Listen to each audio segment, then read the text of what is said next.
Hello friends, welcome again on Rahul classes. हमने अपनी पिछली वीडियोस में कैश फ्लो स्टेटमेंट के तीनों फॉर्मेट डिस्कस कर लिए हैं। आज हम फाइनेंसिंग एक्टिविटीज में जो भी एडजस्टमेंट का जिक्र होता है, जितनी भी तरह की एडजस्टमेंट होती हैं, उन सबको यहाँ पर डिस्कस करेंगे। अगर आपने वीडियो एंड तक देखा है तो आप फाइनेंसिंग एक्टिविटी का कोई भी क्वेश्चन सॉल्व कर देंगे। तो देखते हैं फाइनेंसिंग एक्टिविटी, वीडियो के एंड तक मेरे साथ बने रहें। फाइनेंसिंग एक्टिविटी में हमने सीखा कि या तो हम शेयर से पैसा अरेंज करेंगे या डिवेंचर्स से या बैंक लोन से। ये जनरली लॉन्ग टर्म सोर्सेज होते हैं। कुछ शॉर्ट टर्म फाइनेंस वाले सोर्सेज भी होते हैं, उनका जिक्र भी आ जाता है फाइनेंसिंग एक्टिविटी के अंदर, उनको भी हम डिस्कस कर लेंगे।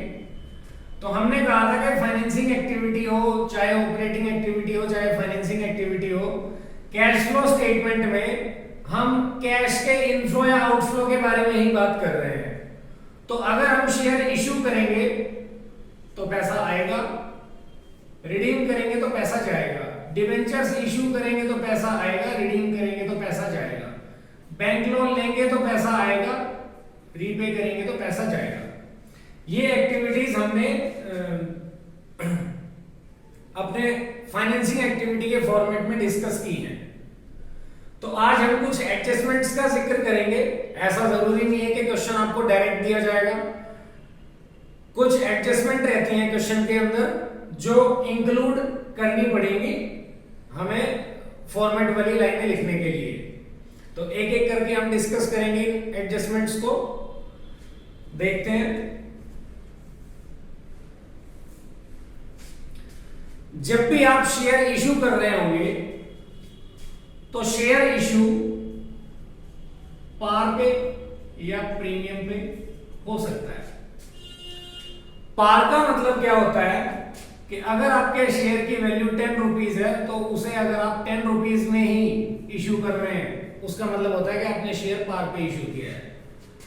अगर आप अपने 10 रुपीज वाले शेयर को 12 रुपीज में इशू कर रहे हैं, उसका मतलब होता है कि आपने शेयर प्रीमियम पे इशू किया है। तो बैलेंस शीट के अंदर शेयर कैपिटल जो हमारी लिखी हुई होती है, वहां पर हमेशा फेस वैल्यू लिखी हुई होती है।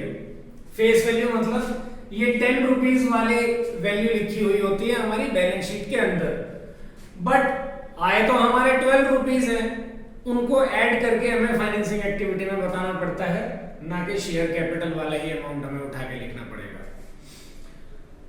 ध्यान दीजिए, कैश फ्लो स्टेटमेंट के जितने भी क्वेश्चन आप करेंगे, जनरली हर क्वेश्चन में 2 साल का डाटा गिवन होता है। तो जितनी भी आइटम्स हमारी गिवन होंगी वो 2 साल की गिवन होंगी। सपोज 2021, अगर शेयर कैपिटल 2020 में 5 लाख रुपीज है और 2021 में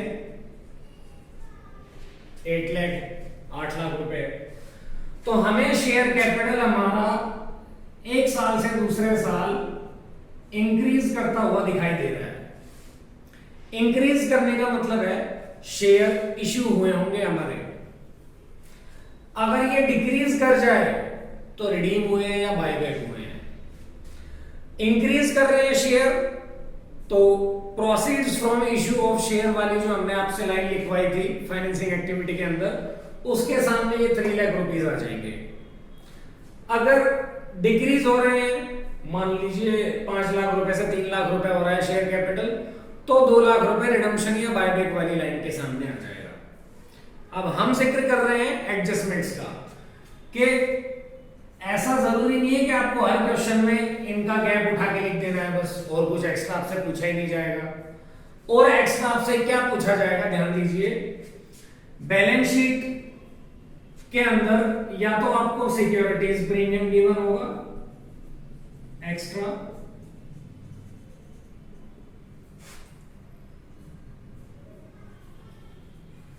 या आपको हो सकता है शेयर इश्यू एक्सपेंसेस गिवन हो,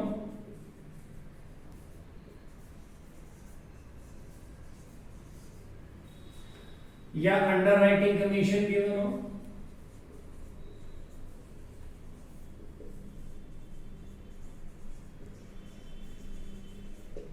या discount on issue of debenture given हो।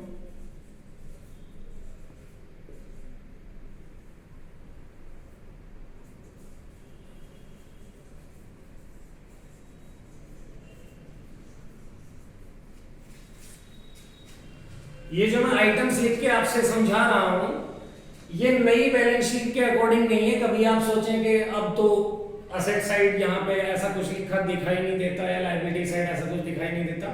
हम सिर्फ समझाने के पर्पज से आपको टी फर्म वाली बैलेंस शीट, जो हमारी पुरानी वाली बैलेंस शीट थी, उसके हिसाब से लिख के सिर्फ समझाने के पर्पज से ही लिखा है। तो हर आइटम के 2-2 साल के डाटा होंगे। तो शेयर कैपिटल जो आपने इंक्रीज होता हुआ देखा बैलेंस शीट के अंदर, उसमें कुछ ऐड होके भी आएगा या लेस होके भी आएगा। अगर सिक्योरिटीज प्रीमियम आपको क्वेश्चन में गिवन है और वो सिक्योरिटीज प्रीमियम एक साल से दूसरे साल इंक्रीज कर रहा है, वो सिक्योरिटीज प्रीमियम एक साल से दूसरे साल इंक्रीज कर रहा है, तो जितना इंक्रीज कर रहा है वो यहां पे ऐड होके आएगा proceed from issue of share में। फॉर एग्जांपल क्वेश्चन सॉल्यूशन में आप लिखेंगे proceeds from issue of shares. ये 3 लाख रुपीस तो आप उठाएंगे, प्लस सपोज सिक्योरिटी प्रीमियम लिखा हुआ है 10,000 से 40,000, तो ये जो 30,000 का इंक्रीज हुआ है ये अपने आप नहीं हो गया होगा, हमने ये शेयर्स ही प्रीमियम पे इशू किए होंगे, जिसकी वजह से हमें सिक्योरिटीज प्रीमियम बढ़ा हुआ दिखाई दे रहा है। तो ये 30,000 का इंक्रीज भी आप ऐड करके अमाउंट के कॉलम में लिखेंगे। मैं आशा करता हूं आपको समझ में आ गया होगा सिक्योरिटीज प्रीमियम का पॉइंट। एक बार और बता देता हूं मैं, जब भी आपको शेयर कैपिटल के बारे में सॉल्यूशन में लिखना हो फाइनेंसिंग एक्टिविटी के अंदर, तो जो शेयर कैपिटल के सामने अमाउंट लिखा होता है वो फेस वैल्यू ही लिखी हुई होती है। ऐसा जरूरी नहीं है कि सिर्फ वही वैल्यू का गैप सॉल्यूशन में आएगा, उसमें कुछ ऐड ऑन होके भी आ सकता है, उसमें से कुछ लेस भी हो सकता है। ऐड क्या होगा, सिक्योरिटीज प्रीमियम का अमाउंट अगर एक साल से दूसरे साल इंक्रीज होता हुआ दिखाई दे रहा है तो उसका गैप ऐड होके आएगा proceed from issue of shares में। इंक्रीज हो रहा है तो ऐड होके आएगा। अगर आपको share issue expense, under writing commission, ये दोनों आइटम्स भी गिवन है, मान लीजिए इनके भी 2 साल के ही डाटा होंगे, अगर ये आइटम्स भी एक साल से दूसरे साल इंक्रीज कर रही हैं तो इनका इफेक्ट माइनस होगा यहां पर। क्यों माइनस होगा, क्योंकि यहां पे पैसे का आउटफ्लो हुआ है। शेयर इशू करते टाइम हमने खर्चा किया तो आउटफ्लो ऑफ रिसोर्सेज हुआ, इसलिए माइनस होके आएगा साथ में। यहां पे हमने शेयर इशू किए तो अंडर राइटर्स को अपॉइंट किया था हमने, उनसे हमने कमीशन देना पड़ा, तो कमीशन दिया, ये भी आउटफ्लो ऑफ रिसोर्सेज है, इसलिए ये भी माइनस होके आएगा यहां पर। आई होप आपको शेयर कैपिटल से रिलेटेड पूरा पॉइंट क्लियर है। सिक्योरिटीज प्रीमियम 2 साल का दिखाई दे रहा हो इंक्रीज में, उसका गैप ऐड कर देंगे क्योंकि पैसा एक्स्ट्रा आया है, इनफ्लो हुआ है, तो यहां पे साथ में ऐड होके आएगा फेस वैल्यू वाले गैप में। शेयर इशू एक्सपेंस या अंडर राइटिंग कमीशन के भी दोनों साल के बैलेंस हो और इंक्रीज हो रहे हो एक साल से दूसरे साल, उनका गैप माइनस होके आएगा, उनका गैप माइनस करेंगे यहां पे नेट अमाउंट लिखने के लिए।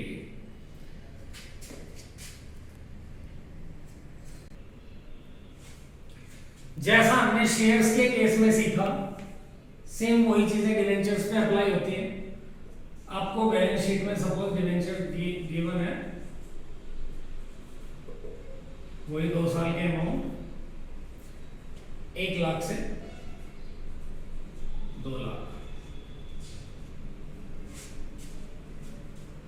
डिवेंचर्स भी पार पे भी इश्यू हो सकते हैं, प्रीमियम पे भी इश्यू हो सकते हैं, और डिस्काउंट पे भी इश्यू हो सकते हैं डिवेंचर्स। शेयर्स डिस्काउंट पे इश्यू नहीं होते, क्यों नहीं होते, क्या चेंजेस आ गए, पहले हुआ करते थे, उसके लिए हम एक सेपरेट वीडियो बनाएंगे। डिवेंचर्स डिस्काउंट पे भी इश्यू होते हैं। डिस्काउंट मींस 100 रुपए का अगर डिवेंचर है, उसे आप 90 रुपए में इश्यू कर रहे हो, उसे कहेंगे डिवेंचर इश्यूड एट डिस्काउंट। तो सेम शेयर्स की तरह अगर सिक्योरिटीज प्रीमियम है और क्वेश्चन में एडजस्टमेंट है कि डिवेंचर्स प्रीमियम पे इश्यू हुए, तो सेम वैसे ही जितना एक साल से दूसरे साल सिक्योरिटीज प्रीमियम का अमाउंट इंक्रीज कर रहा होगा, वो गैप इन डिवेंचर्स वाले इंक्रीज वाले अमाउंट में ऐड करके लिख देंगे। फॉर एग्जांपल, आप जब सॉल्यूशन में लिखेंगे proceed from issue of debenture,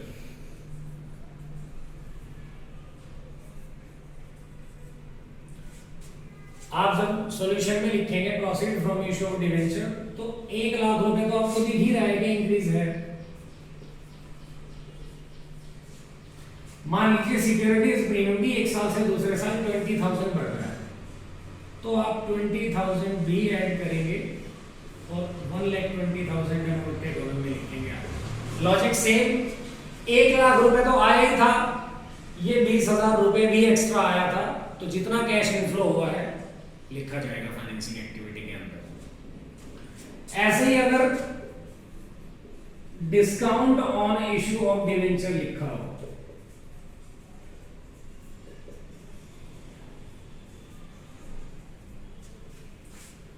तो discount on issue of debenture के भी 2 साल के बैलेंस होंगे। एक साल से दूसरे साल ये अकाउंट भी अगर इंक्रीज कर रहा हो, तो अपने आप तो बढ़ नहीं गया होगा, ये हमने डिस्काउंट पे इशू कर दिए होंगे, फिर उस केस में डिवेंचर्स, इसी वजह से डिस्काउंट बढ़ रहा होगा। अकेला तो बढ़ ही नहीं सकता, डिवेंचर ही हमने डिस्काउंट पे इशू किए होंगे, जिसकी वजह से discount on issue of debenture भी हमें इंक्रीज होता हुआ दिखाई दे रहा होगा।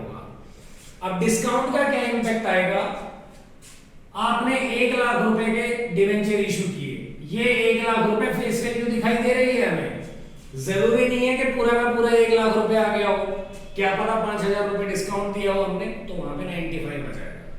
For example, discount on issue of debenture 1,000 रुपए से 2,000 रुपए आपको दिखाई दे रहा है, तो जो 1,000 रुपए का इंक्रीज है वो अपने आप नहीं हुआ, डिस्काउंट पे इशू किए होंगे हमने ये डिवेंचर्स, तो जो 1 लाख रुपए फेस वैल्यू दिखाई दे रही है हमें इंक्रीज, उसमें से माइनस कर देंगे, डिस्काउंट का बढ़ा हुआ अमाउंट माइनस कर देंगे, क्योंकि ये 1,000 रुपए आया ही नहीं है, आया कितना है 99,000, तो 99,000 ही लिखेंगे proceed from issue of debenture के सामने। आई होप आपको discount on issue of debenture वाला पॉइंट, मतलब डिवेंचर वाला पॉइंट आपको क्लियर हो गया होगा। इसी तरह हमारे शेयर्स और डिवेंचर्स की तरह और भी आइटम्स हो सकती हैं, bank loan, public deposits, cash credit, bank overdraft, इनसे रिलेटेड आपको कोई एडजस्टमेंट दिखाई नहीं देती, जो भी आपको क्वेश्चन में 2 साल के डाटा दिखाई दे रहे हैं, इनके इंक्रीज है तो ऐड में लिख देंगे क्योंकि पैसा आया है हमारा, इनफ्लो ऑफ रिसोर्सेज है, डिक्रीज है तो माइनस में लिख देंगे, रीपेमेंट है। उसके बाद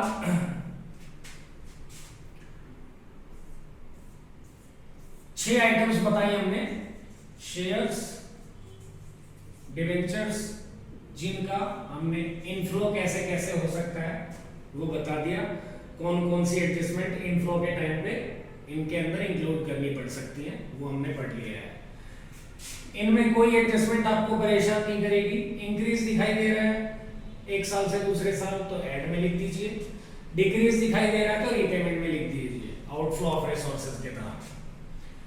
नेक्स्ट है कि अगर आपको ये इंपॉर्टेंट एडजस्टमेंट है, ध्यान से देखिएगा, शेयर कैपिटल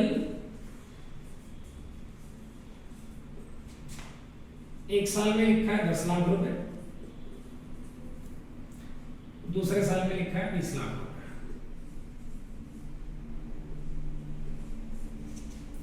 इंक्रीज दिखाई दे रही है आपको कि 10 लाख रुपए के शेयर्स इस साल इश्यू हो रहे हैं। बट एक एडजस्टमेंट लिखी है कि 5 लाख रुपए के शेयर्स जो हैं वो इश्यू किए हैं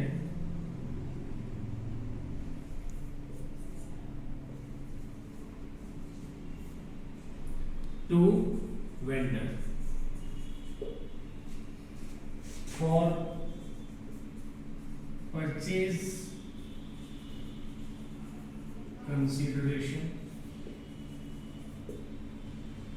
of a machine।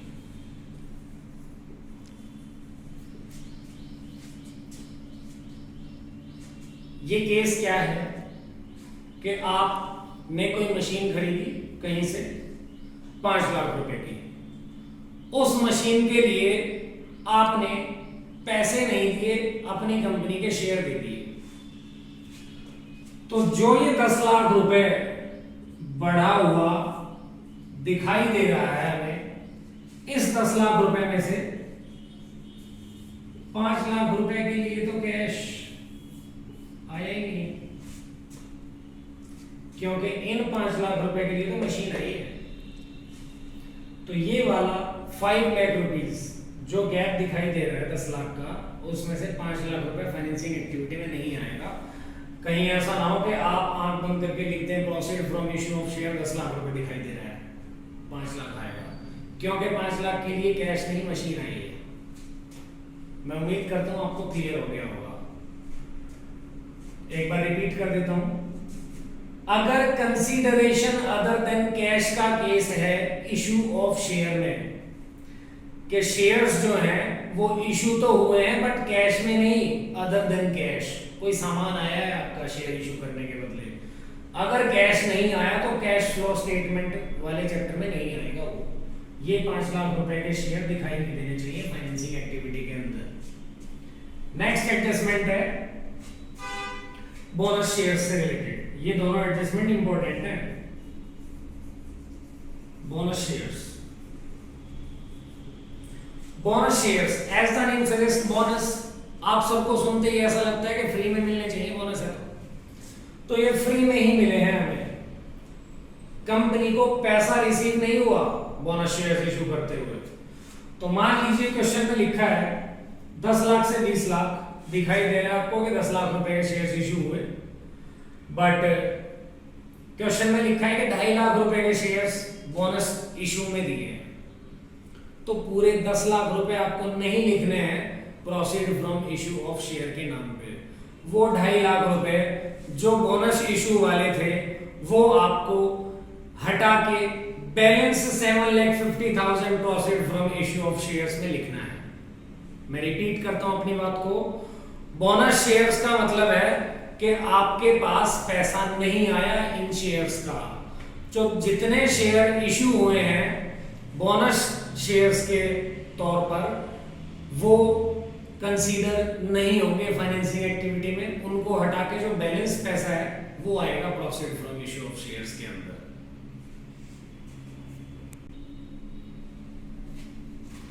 हमने जितने भी आइटम्स अब तक पढ़ी हैं, तो एक साल से दूसरे साल अमाउंट इंक्रीज कर रहा हो तो क्या करेंगे, ऑलमोस्ट हमने कंप्लीट कर लिया है। अब देखते हैं एक साल से दूसरे साल जब अमाउंट डिक्रीज कर रहा हो तो क्या क्या ट्रीटमेंट्स होंगे। तो शेयर कैपिटल हमने कहा था कि इक्विटी भी हो सकता है और प्रेफरेंस भी हो सकता है, but equity share capital decrease कर जाए जिसके लिए बायबैक ऑफ शेयर्स लिखना पड़ता है, हमने कहा था आपको कहीं परेशान नहीं करेगा, ये पॉइंट नहीं आएगा पूरे चैप्टर में ये। 12 स्टैंडर्ड के हिसाब से प्रेफरेंस शेयर कैपिटल एक साल से दूसरे साल डिक्रीज कर सकता है। सपोज 5 लाख और 3 लाख, ये अमाउंट लिखा है। पहले 5 लाख रुपए के डिवेंचर्स थे, सॉरी प्रेफरेंस शेयर्स थे, फिर 3 लाख रुपीस के हो गए। ऐसे ही डिवेंचर्स के केस में भी हो सकता है। पहले 2 लाख रुपए के डिवेंचर्स थे, फिर 1 लाख रुपए के। दोनों के बारे में जो मैं एडजस्टमेंट बताऊंगा वो सेम रहेगी दोनों केसेस में। अगर क्वेश्चन में कुछ नहीं लिखा है एडजस्टमेंट में, तो हम ये एज्यूम करके चलेंगे कि प्रेफरेंस शेयर्स या डिवेंचर्स पार पे ही रिडीम हो गए हैं। पार पे रिडीम हो गए हैं का मतलब क्या है?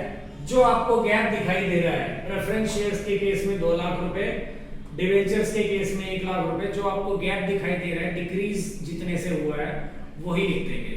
Redemption of preference share 2 lakh रुपए, रिडम्पशन ऑफ डिवेंचर 1 लाख रुपए, cash flow from financing activity वाले फॉर्मेट में लिख देंगे। बट अगर कोई एडजस्टमेंट गिवन है तो क्या एडजस्टमेंट होगी? एडजस्टमेंट में लिखा रहेगा प्रेफरेंस शेयर्स या debentures are to be redeemed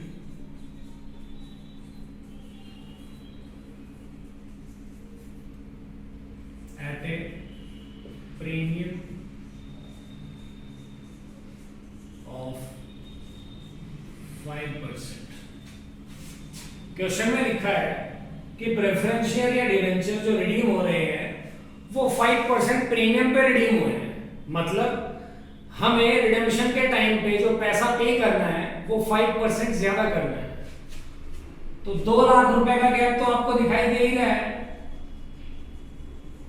इसका 5% और ऐड करके पे करेंगे। 2 लाख रुपए का 5% होता है 10,000।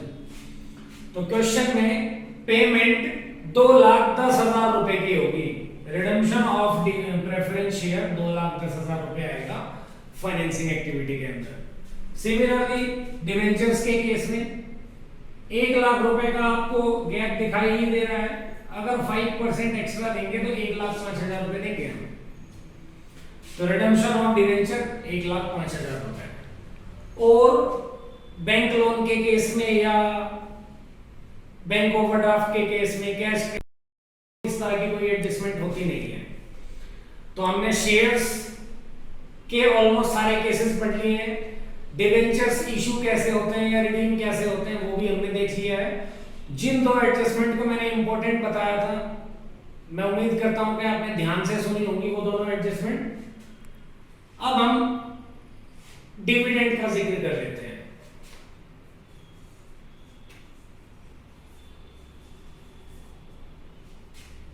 डिविडेंड हमने कहा था कि एक फाइनल डिविडेंड पेड लिखवाया था हमने, एक इंटरिम डिविडेंड पेड लिखवाया था हमने। इंटरिम डिविडेंड पेड कभी भी आपको 2 साल के डाटा में नहीं होता है।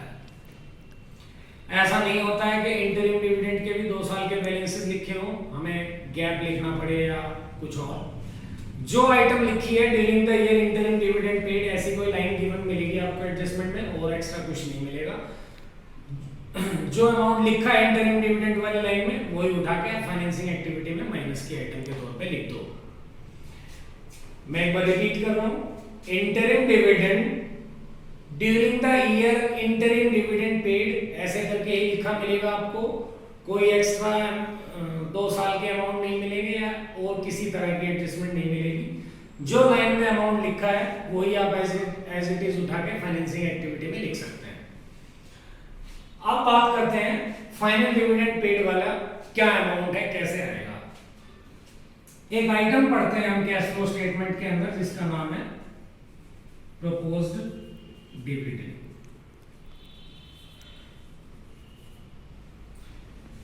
प्रोपोज डिविडेंड का मतलब होता है ऐसा डिविडेंड जो हमने मीटिंग में प्रपोज किया है कि हम इस साल इतना डिविडेंड दे देंगे। तो इसके 2 साल के बैलेंसेस गिवन होते हैं हमें।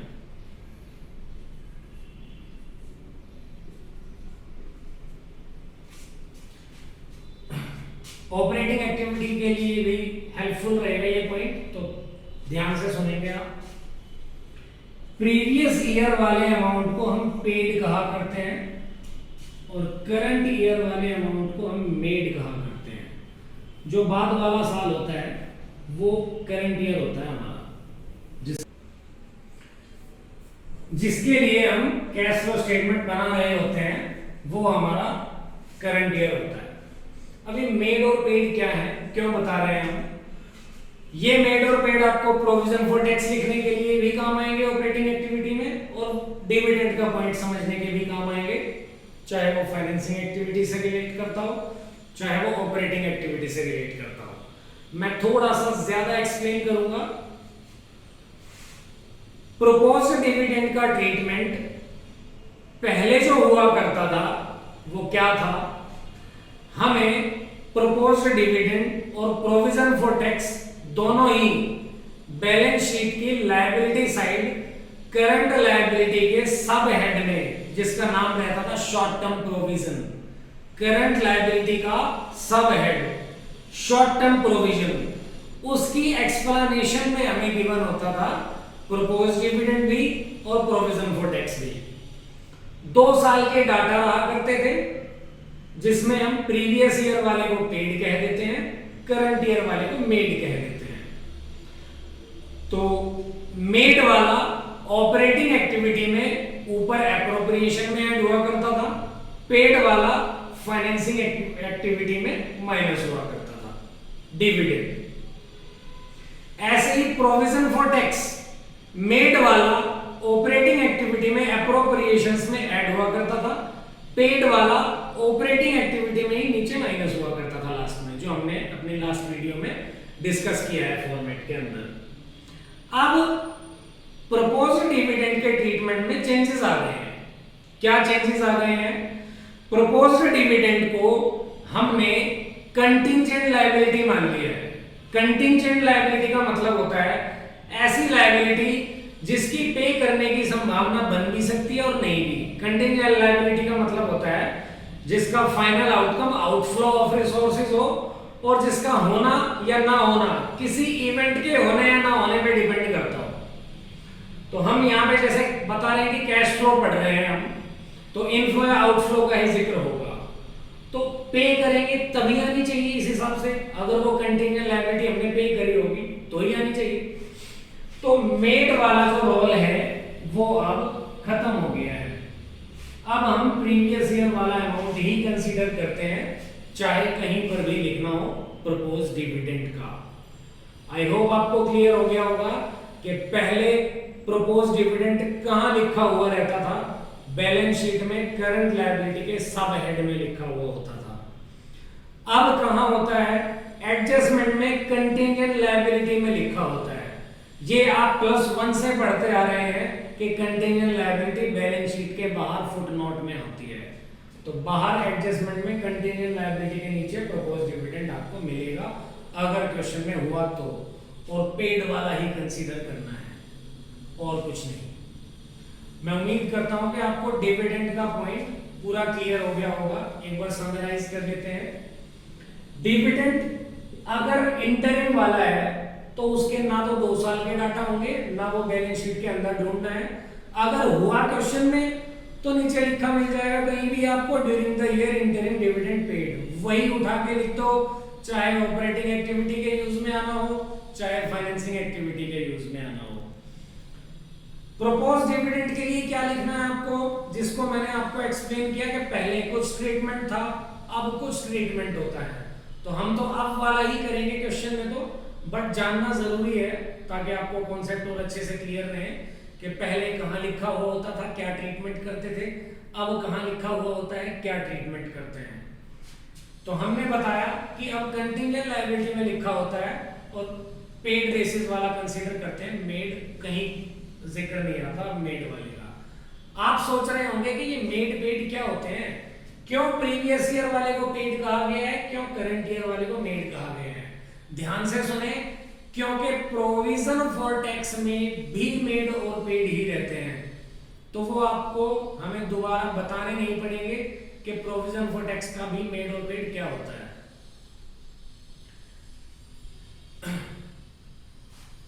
पिछले साल वाले को पेड और करंट ईयर वाले को मेड क्यों कह रहे हैं हम? फॉर एग्जाम्पल, आपके पेरेंट्स ने कहा कि अगर तेरे इस साल अच्छे नंबर आ जाते हैं तो हम तुझे बाइक दिला देंगे या आईफोन दिला देंगे। तो अभी पहले आपके अच्छे नंबर आएंगे, अच्छे नंबर आने के बाद आपकी बाइक या आईफोन आएगा। मतलब इस साल की हुई कमिटमेंट अगले साल पूरी हो रही है। तो अगले साल अगर खड़े होके देख रहे हैं हम, तो अगले साल जो पेड में लिखा है, जो कमिटमेंट पूरी हुई है, वो पिछले साल ही तो की थी। अगले साल जो कमिटमेंट पूरी हुई वो कहीं तो पिछले साल थी ना, इसलिए पिछले वाले को हम पेड कह रहे हैं, करंट ईयर को मेड कह रहे हैं। मेड मींस इस साल और प्रोविजन बना दिया जो अगले साल पूरा होगा, अगले साल फिर कोई प्रोविजन बना देंगे जो उससे अगले साल पूरा होगा। तो जिस साल की भी हम कैश फ्लो स्टेटमेंट पढ़ रहे हैं, उस साल में पेड वाला पिछले साल वाला है, क्योंकि पिछले साल की कमिटमेंट इस साल पूरी कर रहे हैं। मैं उम्मीद करता हूं आपको डिविडेंड का इन ऑल रिस्पेक्ट क्लियर है। Last but not the least, interest. हमारी फाइनेंसिंग एक्टिविटी की लास्ट आइटम थी इंटरेस्ट पेड। अब इंटरेस्ट पेड के बारे में भी पूरा एक्सप्लेन कर देंगे, फिर इन ऑल रिस्पेक्ट हमारी फाइनेंसिंग एक्टिविटी खत्म हो जाएगी। अगर आप पूरा वीडियो आखिरी तक देख रहे हैं तो फाइनेंसिंग एक्टिविटी का कोई भी क्वेश्चन आपको प्रॉब्लम नहीं करेगा, पूरा क्वेश्चन आप सॉल्व कर देंगे।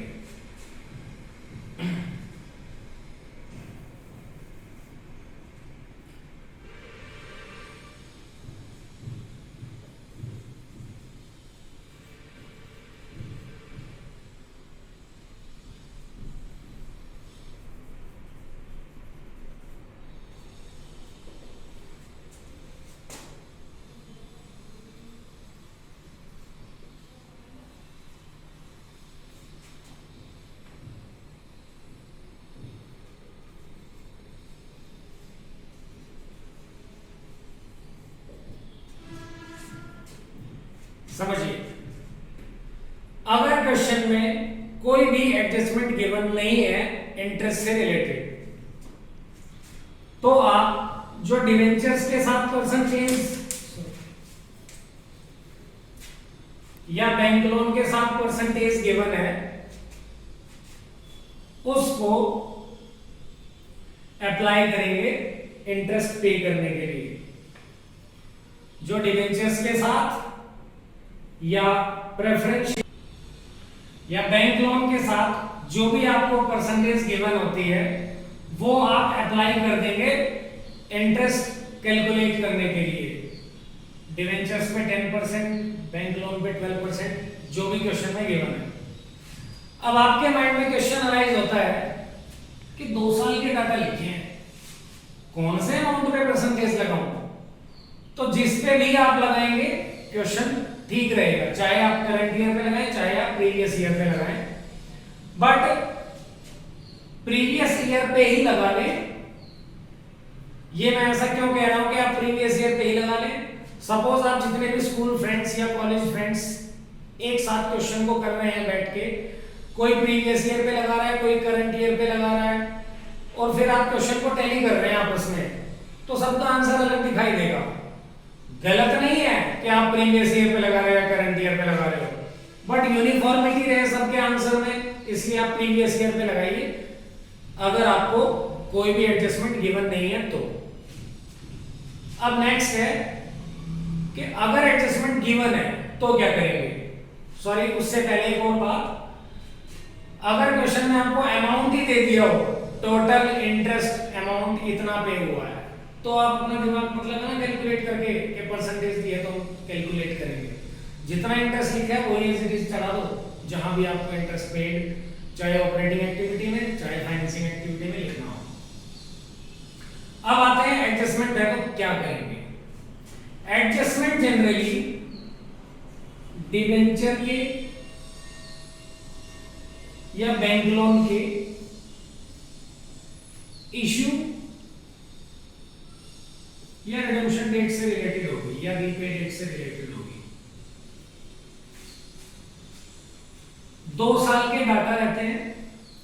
क्वेश्चन में या तो डिबेंचर्स इशू हुए होंगे बिगिनिंग में या एंडिंग में, ऐसे ही नॉन लिया होगा या तो बिगिनिंग में या एंडिंग में। हमें दिखाई दे रहा है कि 2 लाख रुपए से 5 लाख रुपए हो गया हमारा डिबेंचर्स का अमाउंट। क्वेश्चन साइलेंट है, 2 लाख रुपए पे 10% लगाओ। अगर क्वेश्चन में एडजस्टमेंट है तो क्या एडजस्टमेंट है? क्वेश्चन में लिखा है कि एडिशनल डिबेंचर्स जो इशू हुए हैं वो बिगिनिंग में हुए हैं। बिगिनिंग में हुए हैं का मतलब क्या है कि जो बैलेंस 3 लाख रुपीस इंक्रीज होता हुआ दिखाई दे रहा है वो साल के स्टार्टिंग में ही बढ़ गया था, साल के स्टार्टिंग में ही इंक्रीज हो गया था। इसका मतलब है पूरे साल तो 5 लाख ही चल रहे थे। तो ऐसे केस में आप 5 लाख रुपीस पे इंटरेस्ट कैलकुलेट करेंगे। रिपीट कर देता हूं, अगर इशू बिगिनिंग में हुआ है तो बिगिनिंग का मतलब है जितना अमाउंट इंक्रीज हुआ है वो स्टार्टिंग में इंक्रीज हो गया था, पूरे साल 5 लाख चल रहा था। तो जिसका जितना पैसा हमने जितने दिन तक यूज किया हो उसी पे तो इंटरेस्ट देंगे। तो 5 लाख रुपए ही पूरे साल से यूज हो रहे हैं तो 5 लाख रुपए पे लगेगा इंटरेस्ट। अगर इशू एंड में हुआ है मतलब जो 3 लाख रुपए हमें इंक्रीज होते हुए दिखाई दे रहे हैं वो एंड में इंक्रीज हुए हैं, वो एंड में इंक्रीज हुए हैं। तो पूरे साल तो 2 लाख रुपए ही चल रहे थे, 5 लाख आखिरी दिन बढ़े हैं। तो जितने पूरे साल चल रहे थे उस पे आप इंटरेस्ट लगाएंगे, जितने अमाउंट पूरे साल चल रहा था उस पे आप इंटरेस्ट लगाएंगे। ठीक इसी तरह बैंक लोन इशू बिगिनिंग में है तो 8 लाख स्टार्टिंग से ही बढ़े हुए थे तो 8 लाख पे ब्याज लगाएंगे। इशू एंड में है तो पूरे साल 5 लाख ही चल रहे थे, 5 लाख पे ब्याज लगाएंगे। अब जरूरी नहीं कि डिबेंचर्स या बैंक लोन इशू ही लिख रहे हो क्वेश्चन में, क्या पता रिडीम लिख रहे हो या रीपे लिख रहे हो। सेम वैसे बिगिनिंग में भी हो सकते हैं, एंडिंग में भी हो सकते हैं। तो मैं अमाउंट चेंज कर रहा हूं, ये 2 लाख से 1 लाख हो गया हो, ये 5 लाख से 3 लाख रुपए हो गया हो। सेम वैसे अगर रिडम्पशन बिगिनिंग में हो गया है तो 1 लाख से 2 लाख रुपए से 1 लाख डिक्रीज जो हुआ वो अगर बिगिनिंग में ही हो गया था तो पूरे साल तो 1 लाख रुपए ही चल रहा था। जो रिडम्पशन है उसके नाम के 1 लाख रुपए स्टार्टिंग में ही घट रहे थे, उसके बाद 1 लाख रुपए बच रहा था जो पूरे साल चला, तो 1 लाख रुपए में ब्याज लगाएंगे। अगर रिडम्पशन एंडिंग में हुआ है मतलब ये जो डिक्रीज हुआ है ये साल के आखिर में जाके हुआ है तो पूरे साल तो 2 लाख थे ना, तो 2 लाख पे ही ब्याज लगाएंगे। ठीक इसी तरह बैंक लोन पे अगर ये 5 लाख से 3 लाख मतलब 2 लाख की जो रीपेमेंट है वो बिगिनिंग में ही हो गई है तो पूरे साल कर्जा तो 3 लाख था क्योंकि 2 लाख तो स्टार्टिंग में डिक्रीज कर गए थे, तो 3 लाख रुपए पे इंटरेस्ट लगाएंगे। अगर ये रिडम्पशन एंडिंग में हुआ है मतलब 2 लाख रुपए की जो पेमेंट है वो बाद में जाके माइनस हुई है तो पूरे साल तो 5 लाख रुपए की लायबिलिटी थी तो 5 लाख रुपीस पे ही आप इंटरेस्ट लगाओगे। मैंने इंटरेस्ट का पॉइंट भी एक्सप्लेन किया है पूरा, जो आपको किसी भी क्वेश्चन को करने में प्रॉब्लम क्रिएट नहीं करेगा अगर आपने ध्यान से सुना है। तो समराइज कर देता हूं एक बार। अगर एडजस्टमेंट गिवन नहीं है क्वेश्चन में इंटरेस्ट से रिलेटेड तो परसेंटेज लगा दो प्रीवियस ईयर पे। अगर एडजस्टमेंट गिवन है तो जो एडजस्टमेंट गिवन है वैसे कर दो। एडजस्टमेंट क्या गिवन होगी? एडजस्टमेंट डिवेंचर्स या बैंक लोन के इशू या रिडम्पशन से रिलेटेड गिवन होगी कि इस डेट को इशू या रिडीम हुआ है तो डेट के अकॉर्डिंग ब्याज लगाएंगे।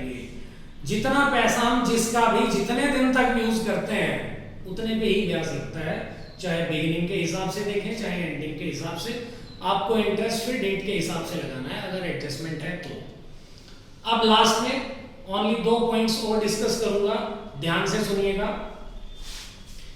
काफी बच्चों का ये मानना है कि हमें पढ़ाया गया है कि परसेंटेज हो तो लगा देते हैं इंटरेस्ट, तो वो इस चीज को अप्लाई कर देते हैं डिविडेंड पे भी।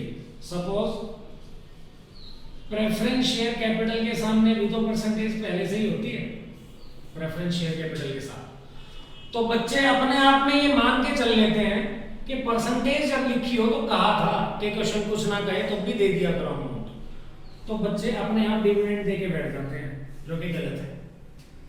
डिविडेंड एक एप्रोप्रिएशन ऑफ प्रॉफिट की आइटम है, अगर क्वेश्चन कहेगा तो देंगे। इंटरेस्ट एक चार्ज अगेंस्ट प्रॉफिट की आइटम है जो बिना कहे भी हमें पे करना पड़ता है, इसलिए इंटरेस्ट देंगे बस अगर क्वेश्चन साइलेंट भी है तो। डिविडेंड कभी नहीं देंगे, डिविडेंड तभी देंगे जब क्वेश्चन ने कहा है।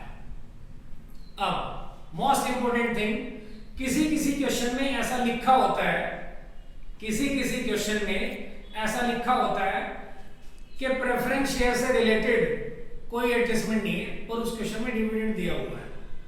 प्रेफरेंस शेयर का भी डिविडेंड लिखा हुआ है उसमें सॉल्यूशन में कि दिया है, सर इसमें तो प्रेफरेंस शेयर का डिविडेंड भी आपने तो कहा था कि बिना कहे देना ही नहीं है प्रेफरेंस शेयर को डिविडेंड।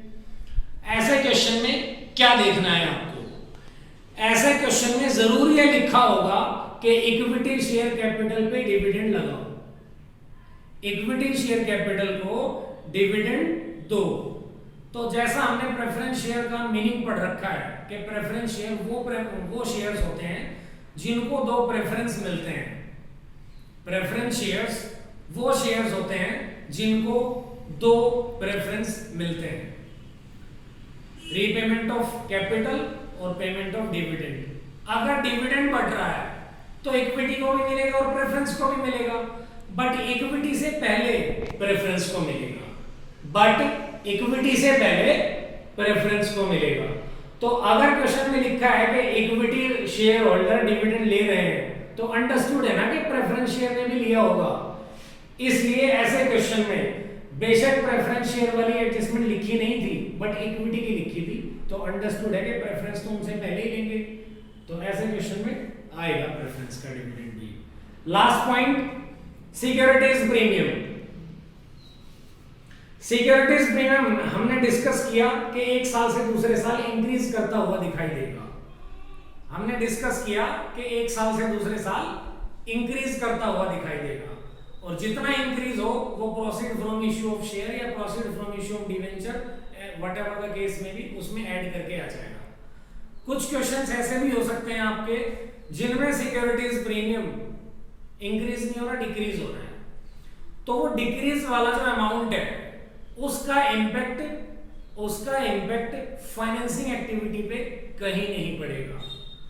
फाइनेंसिंग एक्टिविटी वैसे ही चलती रहेगी जो हमने अब तक सिखाया आपको कि इंक्रीज हो तो ही ऐड करना, डिक्रीज वाला ऐड मत कर देना कभी भी सिक्योरिटीज प्रीमियम का।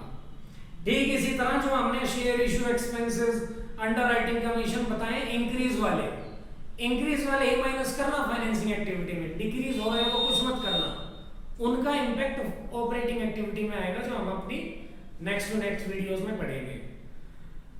आशा करता हूं आपको क्लियर हुआ होगा। एंड तक मेरी वीडियो देखने के लिए धन्यवाद।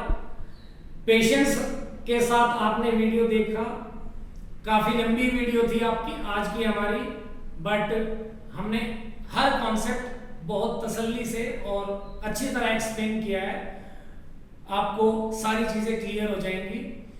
कोई भी क्वेश्चन आप cash flow from financing activity का सॉल्व करेंगे, अगर फाइनेंसिंग एक्टिविटी का कोई भी क्वेश्चन सॉल्व करेंगे, मैं आपको विश्वास दिलाता हूं कि आपको कोई प्रॉब्लम नहीं आएगी। धन्यवाद।